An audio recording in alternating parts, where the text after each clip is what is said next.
Although the calendar might say it's spring, here in Toronto, we really have only had one day that truly felt like spring. Most days it has been windy and cold here. However, inside my home, this garland that I made with my 3-year-old daughter shouts that it is indeed springtime. We had the best time doing this craft together, and I thought I would take you along in a more vlog-style format than my regular blog tutorials.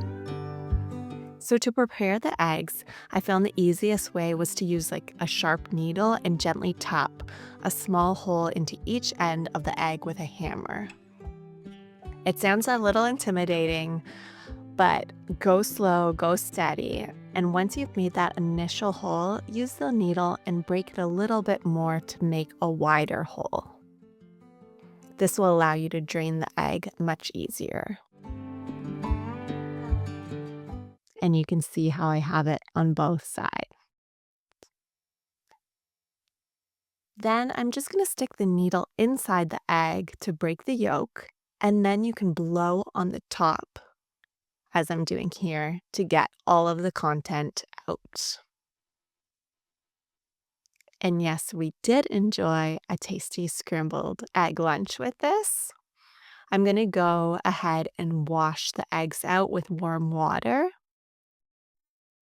and then just dry them. And I'm going to let them fully dry before we go ahead and dye them. So next up, once they're dried, you can dye the eggs. Follow the instructions on your egg dyeing kit to prepare the colors. One little tip I've picked up is that the recommended dye measurements usually produce a very deep, bold color. So if you're aiming for a more softer pastel, like we did, just dilute the dye mixture a little more with some water. Have a lot of fun with this part. Try dipping the eggs into more than one color to experiment with blends and gradients. It's a really great opportunity to explore color theory in a more hands-on way with your children. My 3-year-old and I really enjoyed this. She even wanted me to drain more eggs so we could dye more eggs, so I ended up doing that. I was thankful I got a 30-pack of eggs from the store. Once they're dyed, you can put them aside to dry, and you're going to want to make sure they're fully dry before you start stringing together the garland.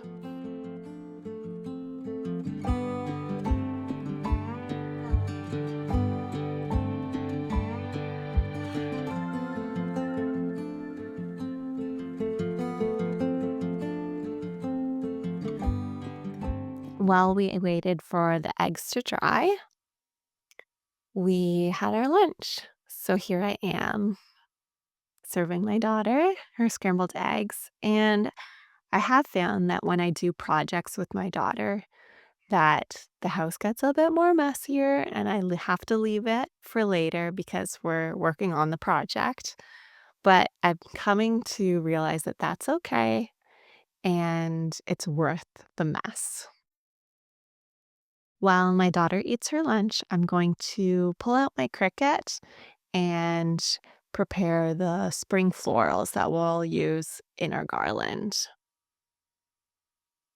You'll be able to find these in the Gilded Stork Design Files library, or you can just go ahead and search on Cricut for my profile. They're free with the Cricut Access subscription and all prepared in a project for you to cut them out.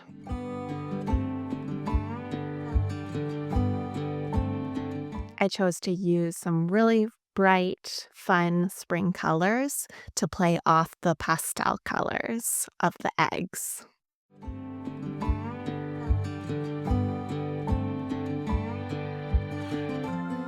And then once I've cleared off my sheet, I'm going to go ahead and just lay out the designs so that it's a craft for my daughter to work on. I feel that just for her age, she needs them really laid out clearly, but then she can easily go ahead and glue them together with a glue stick.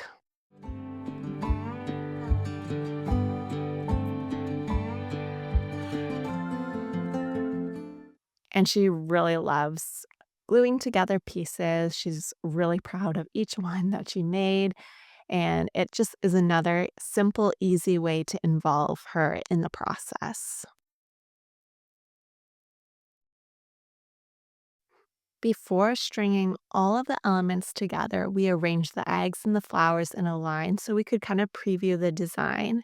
And we also decided to incorporate pom poms. So I laid that out as well. Next, I'm taking some floss that I had and beginning to string them together. I found the easiest way was kind of pop the needle in and then jiggle the egg around until the needle comes out the other end.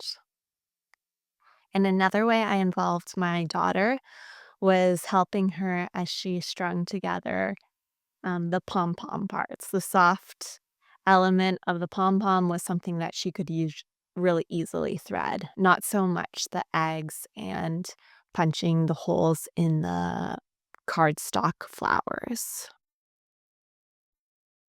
It always takes a little bit of time to put together a craft that is simple and easy enough for my daughter to be involved with, but every time I do it, I find it is so worth it. So whether it's your children or your grandchildren, I really encourage you to take the time to do that.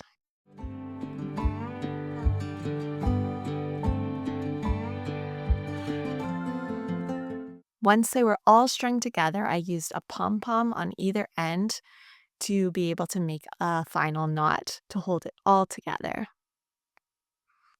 Now our bright and cheery garland is hanging in our living room, and it's like a burst of sunshine.